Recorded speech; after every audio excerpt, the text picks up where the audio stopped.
We're rolling. Anything you say can and will be used against us in court of public opinion. We are gonna spill some tea today. Yes, spilling tea about ourselves. About our robo-cells as relationship robots. Yes, MMIX is a partnership. Part of that partnership is our relationship. So we're going to be talking about navigating that today.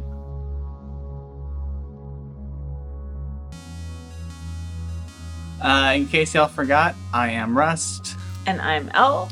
And together we are MMIX.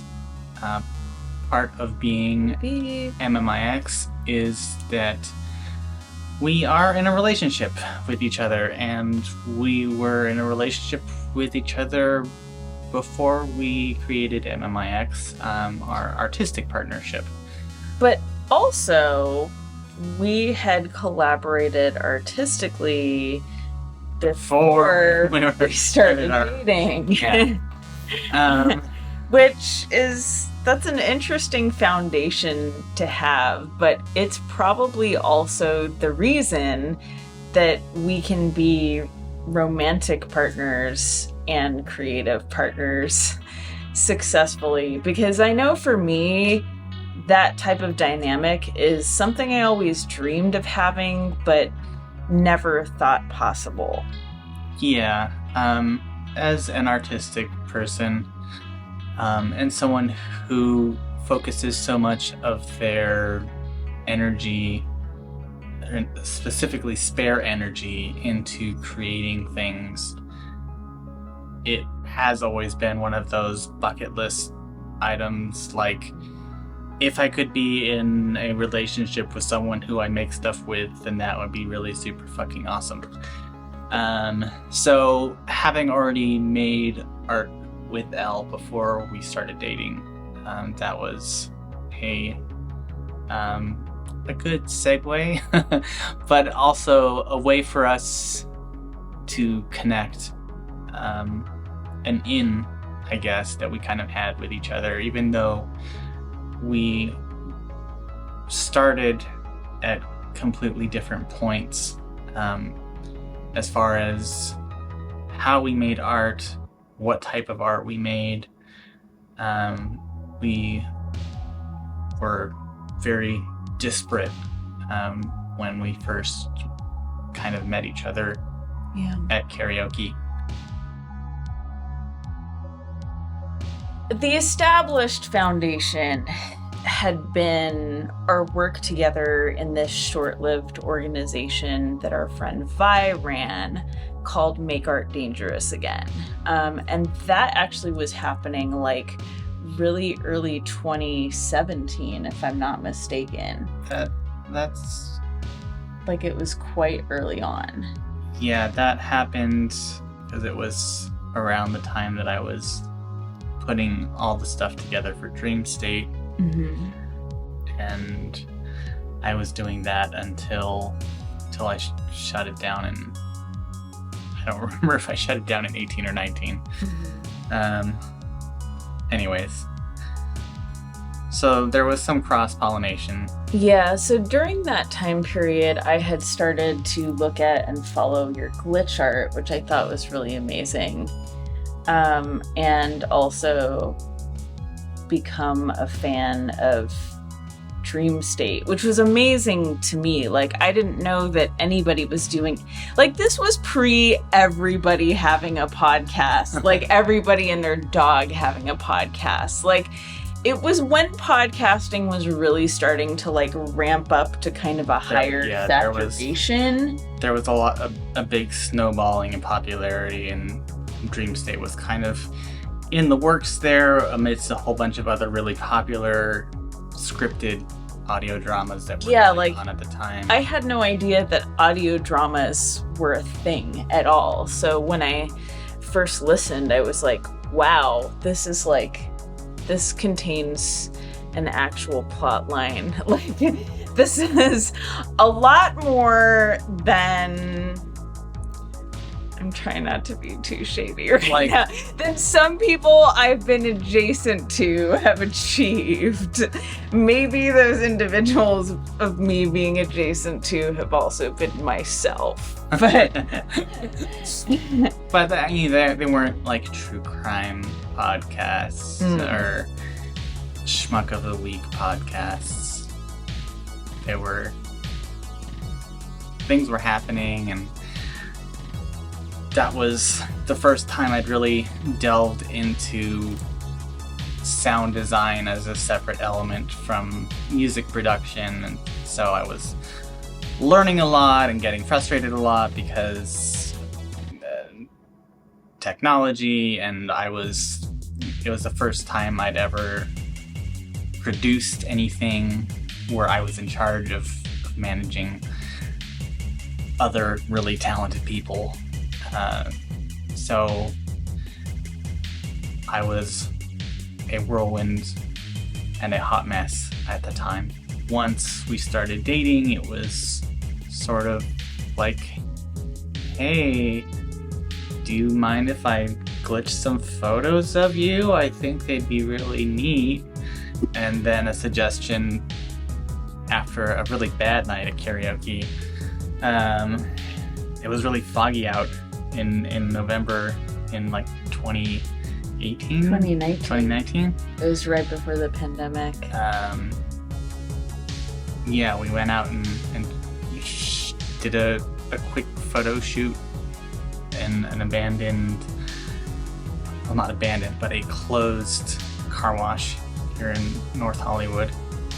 So we knew that we worked well together, and we were in a production that had gone on with both of us as part of it, together for about a year prior.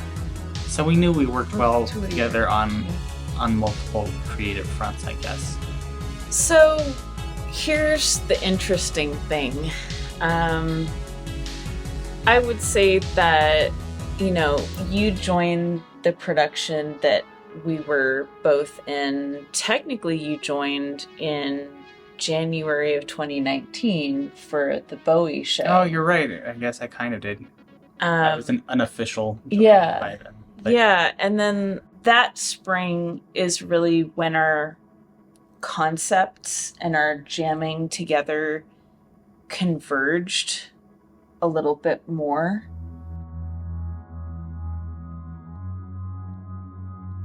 Being in a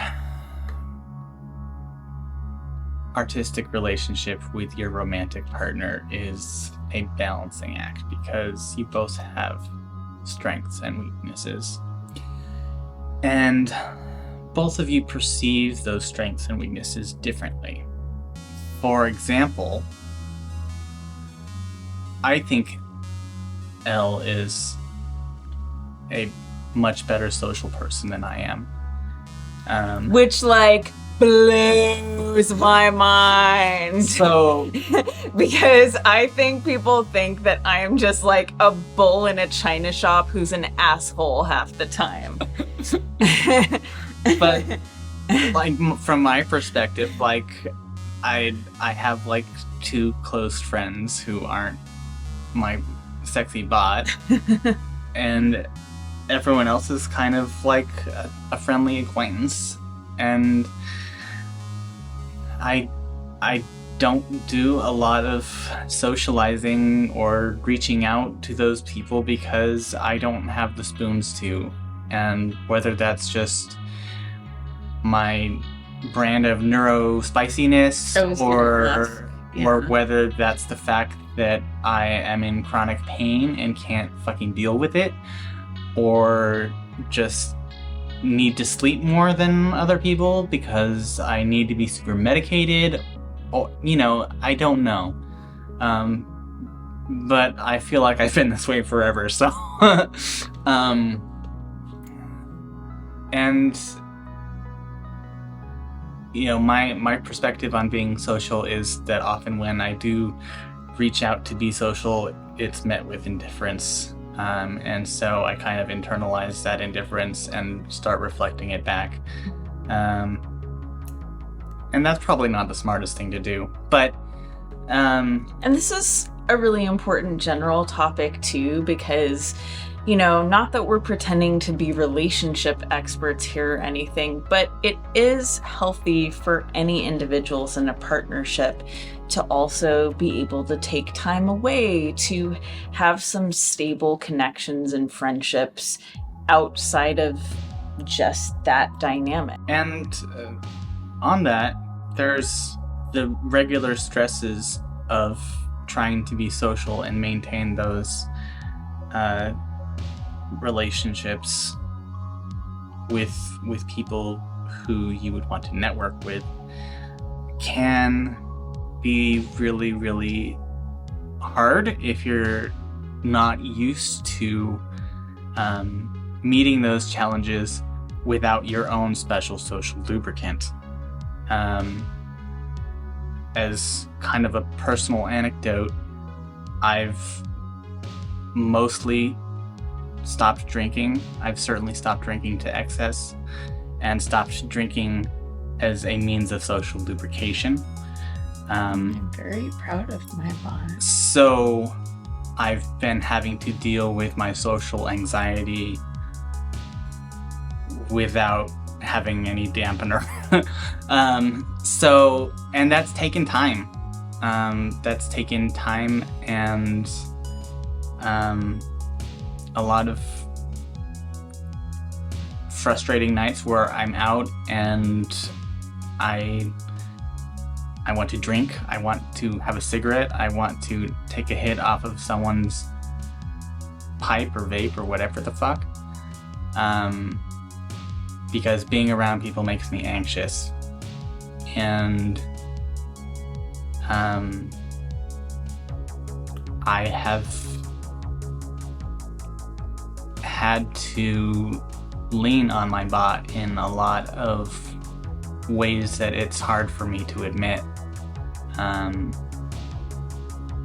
But it's been necessary to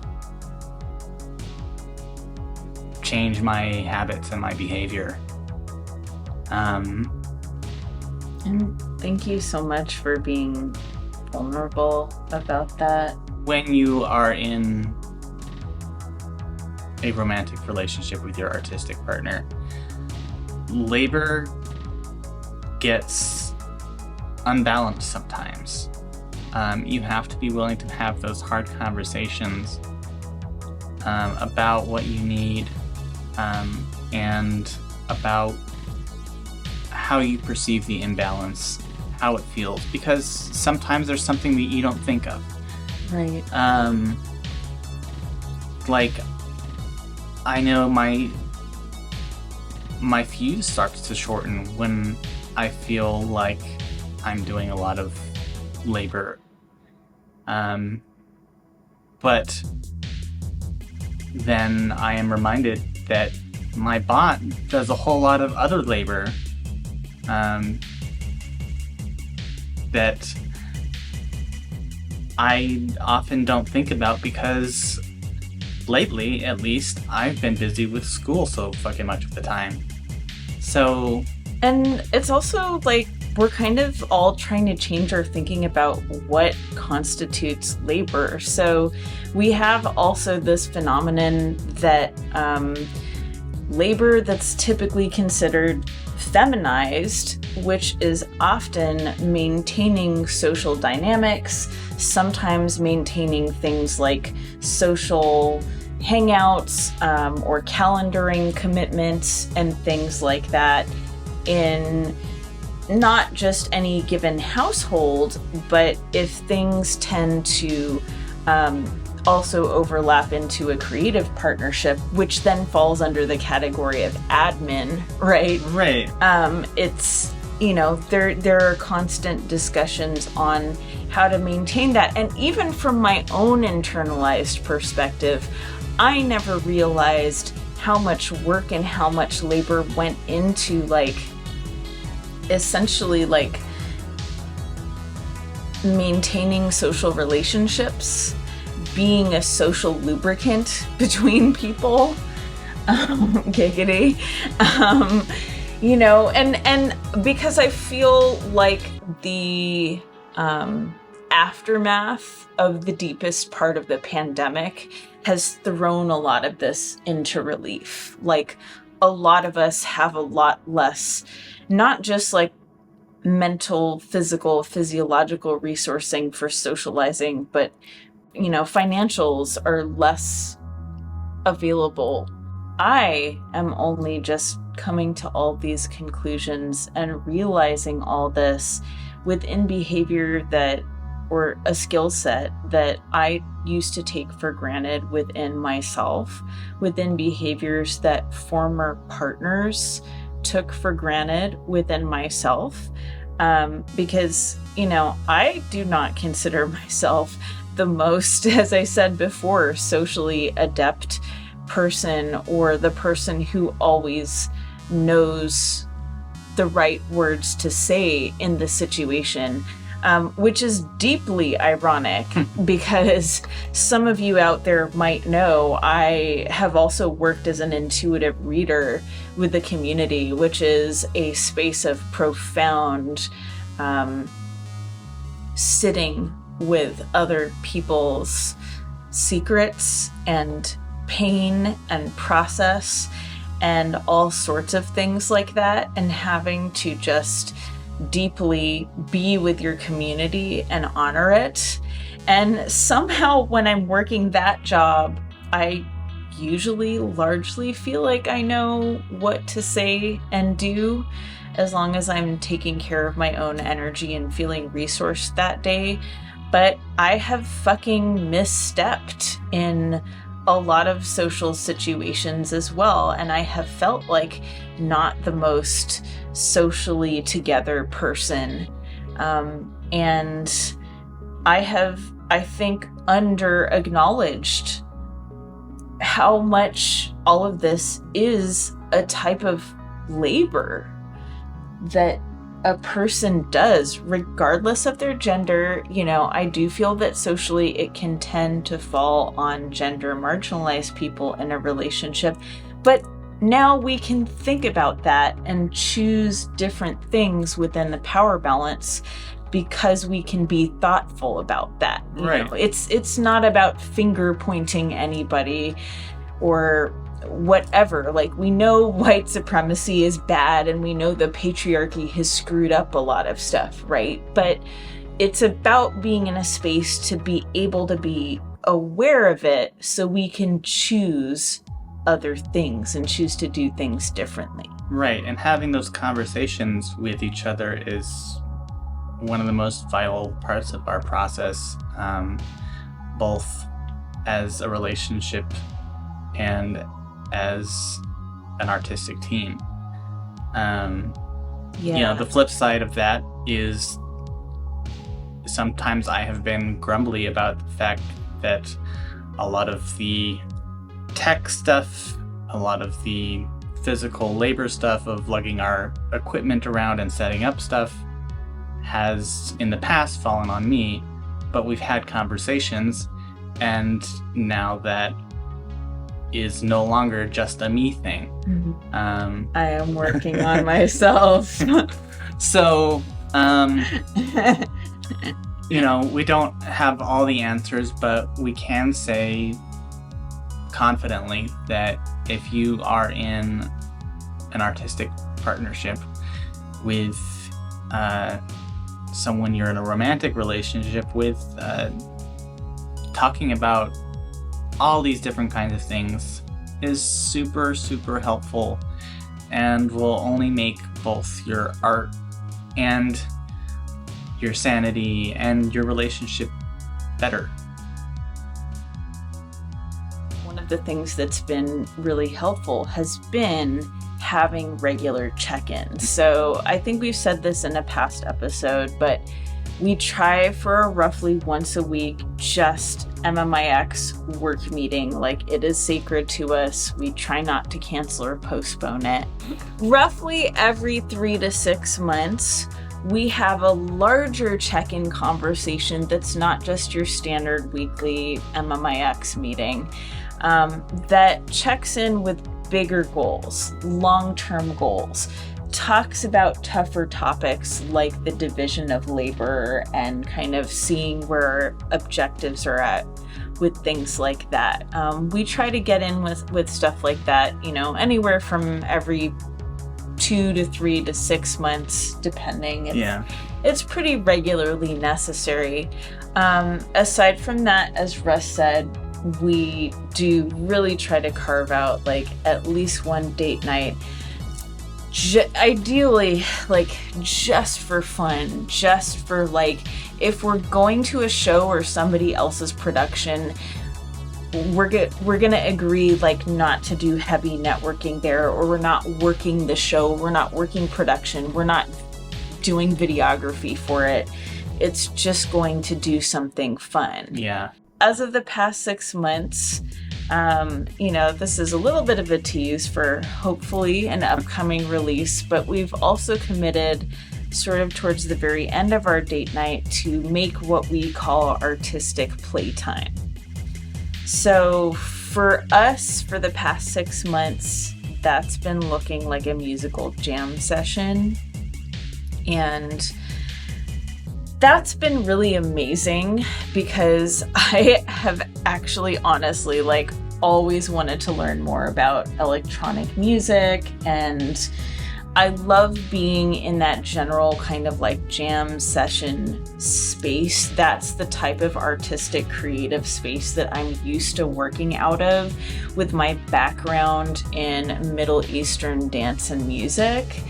So to have that available, like, it's inspired me to pick my bass guitar back up of all things, which I joke is like an every 3 years phenomenon.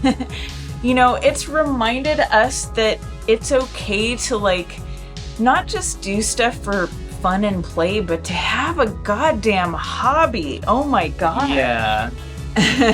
Well, and even though music is professional for you too, but that's a playful space. But like, if I wanted to make this a real professional situation, I would be a lot more hands-on with what you're doing with the synthesizers and the drum machine, and I would be a lot more, here's this, here's that. Tell me again why this is doing this and stuff like that. But instead, which I specifically requested this too, like instead, not only do you let me figure it out kind of by myself and just play twisting knobs, or just like go clown music, right? Make like clown music on the Novation or whatever. But if I want to, I can ask you for a clarification, and I don't have to sit through a pedantic 2 fucking hours of a male partner trying to mansplain something to me, which is like, I cannot tell you how many hours of my life have been spent. And that's not to say, that the result of what happened with that was without product. But oh my God, I just never want to go through things like that again in that kind of way anymore. Yeah. So the respect that you've given me in letting me play and letting me figure stuff out, and then asking for targeted questions when I want to. Right, and just not putting the pressure on you. Right. Because I feel like in order for anyone to really get good at something without starting to hate it, they have to just suck at it for a while. And I had no attachment to the outcome. Part, I think, of being a loving and respectful partner is to be okay with letting you suck for a while. Mm-hmm. And like giggity. But like, you know,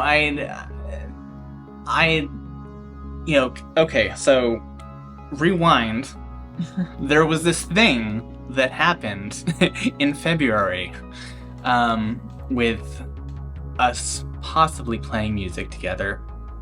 I was suddenly offered a Rust Vision gig, and in the past, Elle had told me,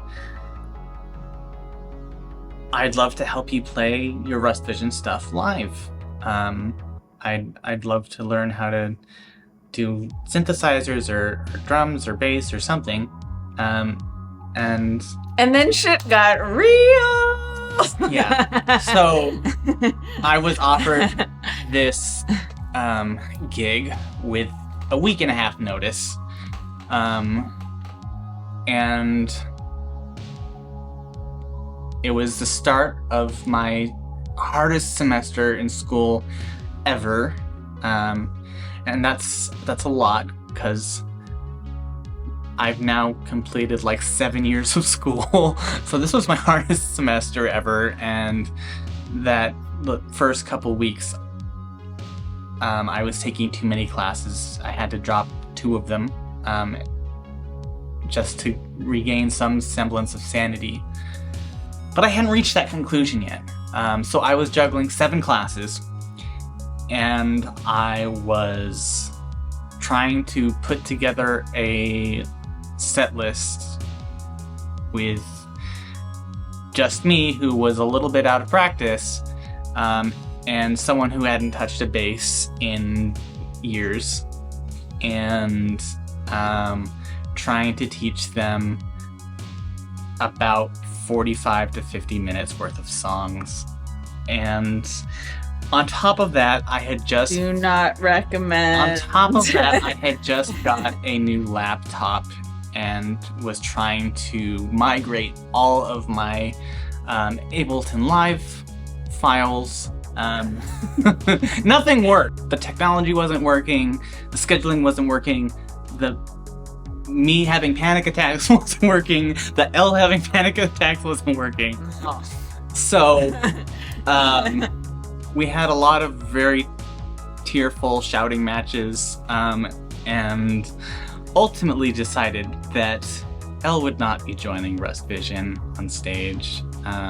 Yeah, not as a main musician, and not as somebody who a lot of pressure had to ride on for the success of any performance. That would have been an unfair thing, because learning and practicing and playing music takes a lot of time, and a lot of time that Elle doesn't actually have, because they have their own art. They are a very fucking funny comedian, and they are a very talented dancer, and they gig doing both of those things, and they have to practice a lot. And so once that explosion kind of happened, it was kind of a life lesson of, okay, if Elle still wants to get involved in music in any capacity, it's gonna be so low key. It's gonna be like everything but Russ smoking a doobie, sitting back, going, "Oh, this is some great shit, bro." It's gonna be real low stakes. So that's kind of... We're going to have a show in our front yard. Right. It would be so cool if we could do a sexy robot noises, like, just facing the street. I mean, we couldn't do that facing the street. We could do it in the back pool area, I suppose. No, like, they can Karen us under the rules of the lease, apparently. So. Whatever.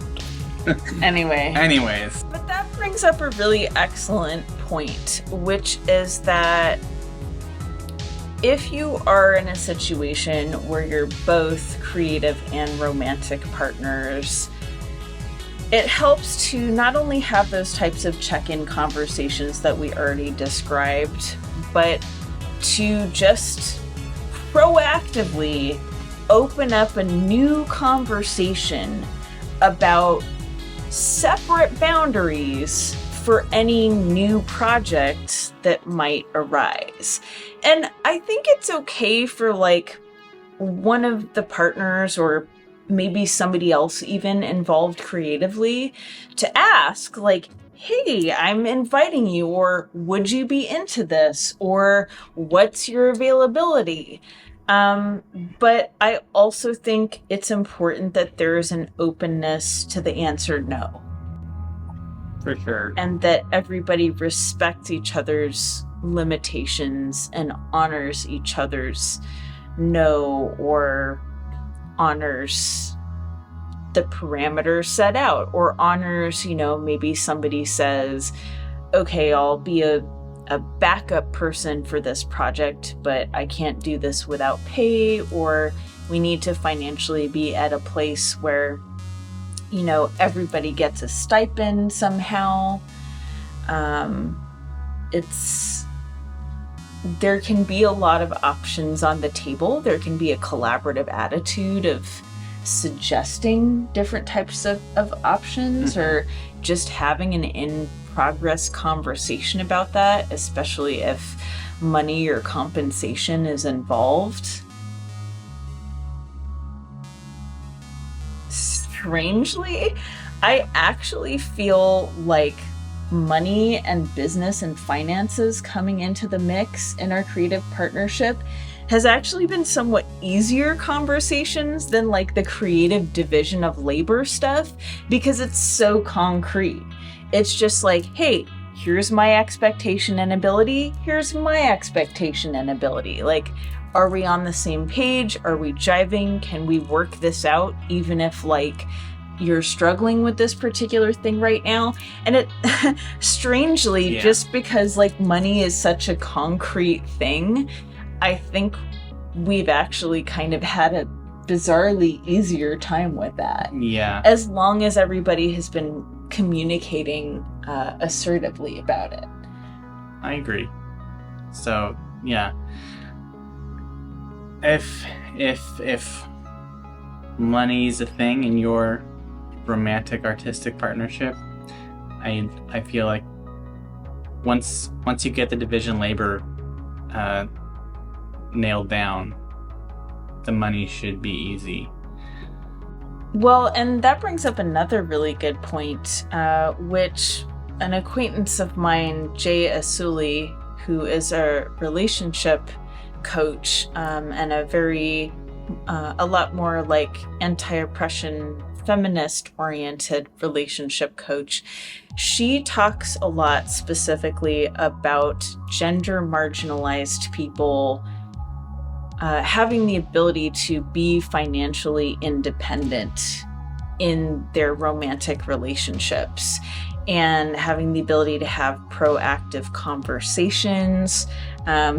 She even, this isn't the case in our relationship, but she even came up with this idea that she calls ethical gold digging. There's all sorts of dynamics. There's no gold to dig here. No.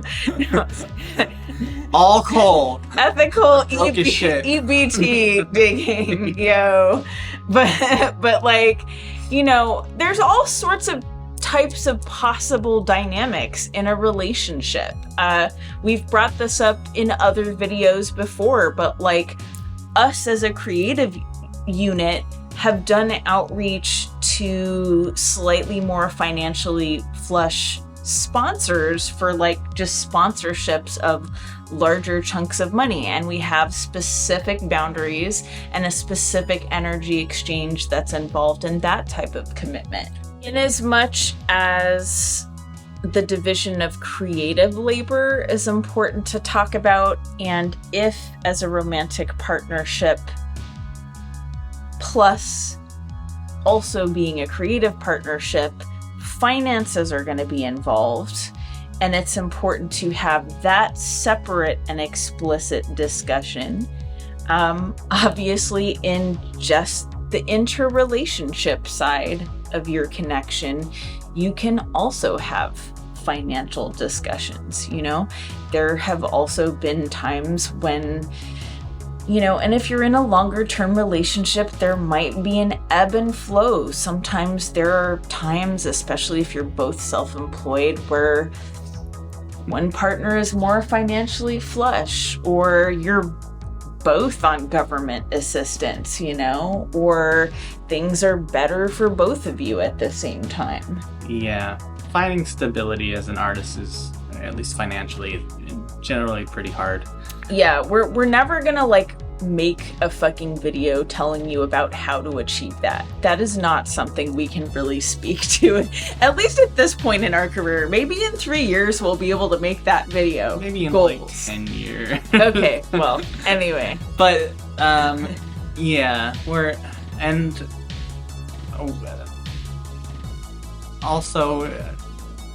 never gonna really be in a state of emotional stability either. Speak for yourself, honey. I'm super stable. Hey, guess what? In any type of a relationship, whether it be platonic, a friendship, you know, a family member to fellow family member, peer-to-peer, creative partnership, knowing who you are is really important. Yeah. So you can manage those expectations too. Yeah, a certain level of introspection is necessary. And that will help not only with your creativity, but also figuring out what areas of how you communicate are or might be lacking. I know that I've had to do a lot of work because when I am presented with big topics, sometimes I can just get a little lost in my head, and I just kind of don't respond.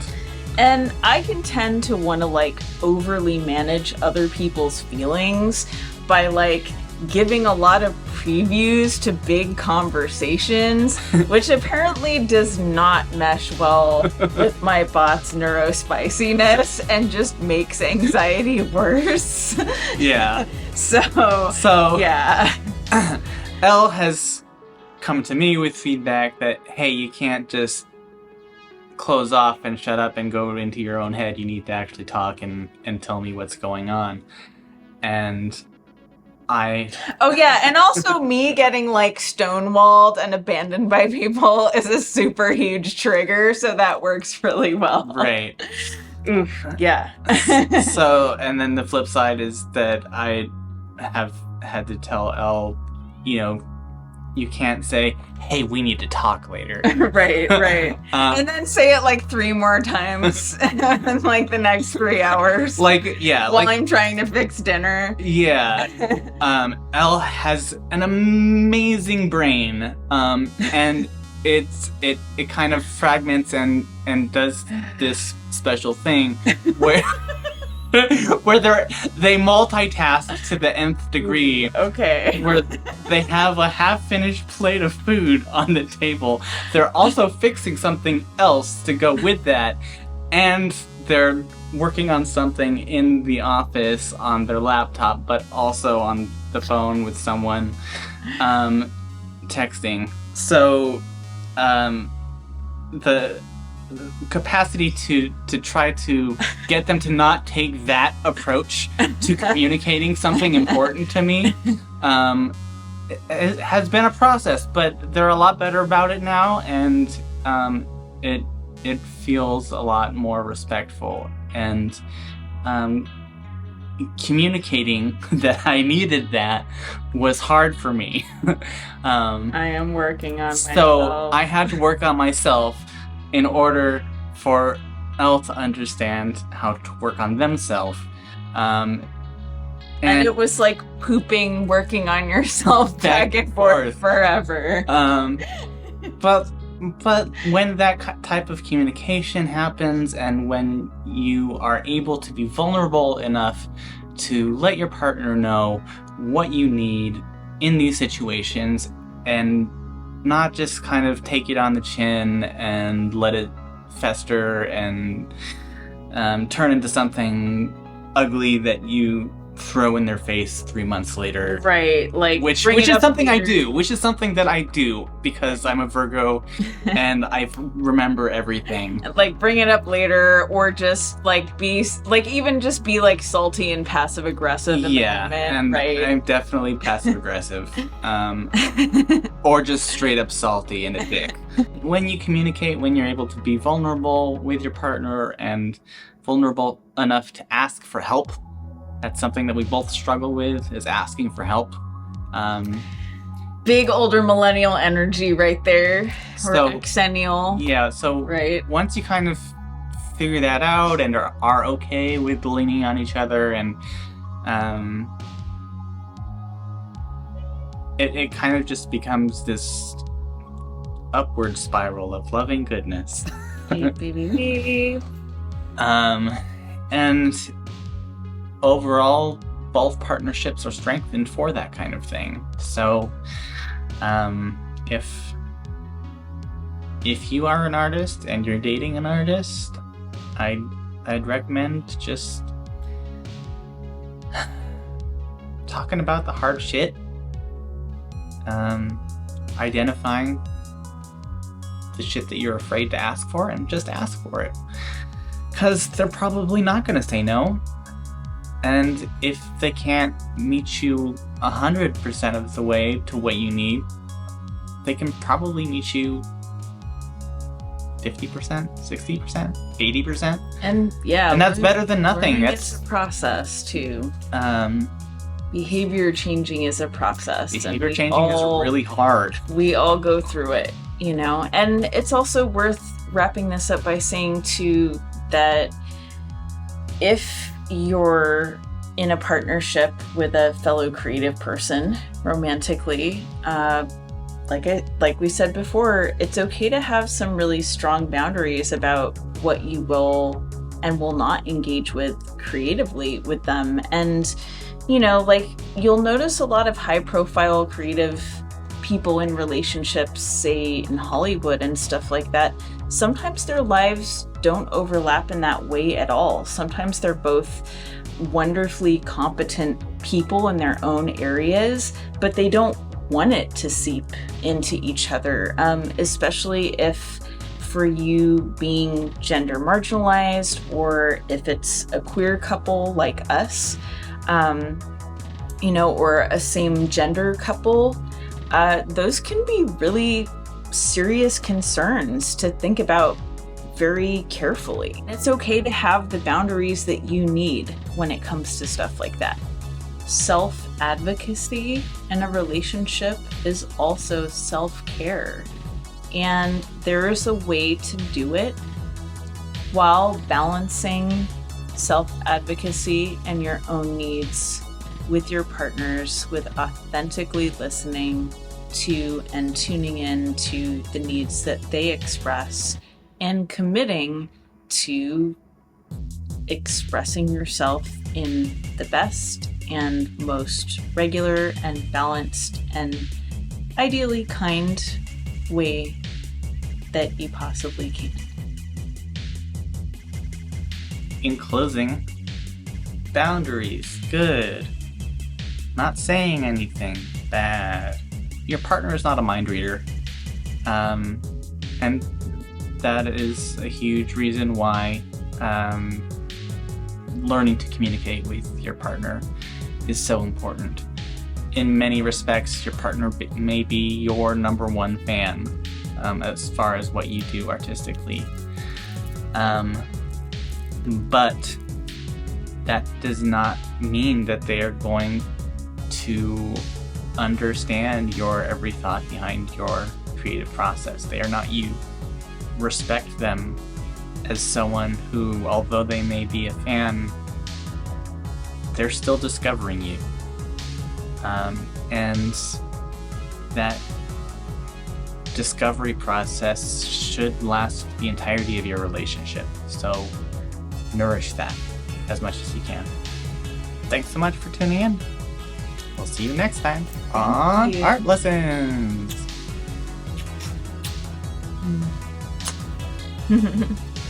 Sorry, cat. I have some fucking cat hair in my eye. But I mean, I kind of like when you're salty about people who aren't me, but a certain level of retrospection. You mean introspection? Or retrospection? Retrospection, introspection. Close. Similar. Okay. I mean, yes, Or rectal spection, which means don't have your head up your ass. Which I guess I am doing in this case. Did we just make a 9/11 joke? Hey, it's better than making a Holocaust joke. I have both in my comedy routine.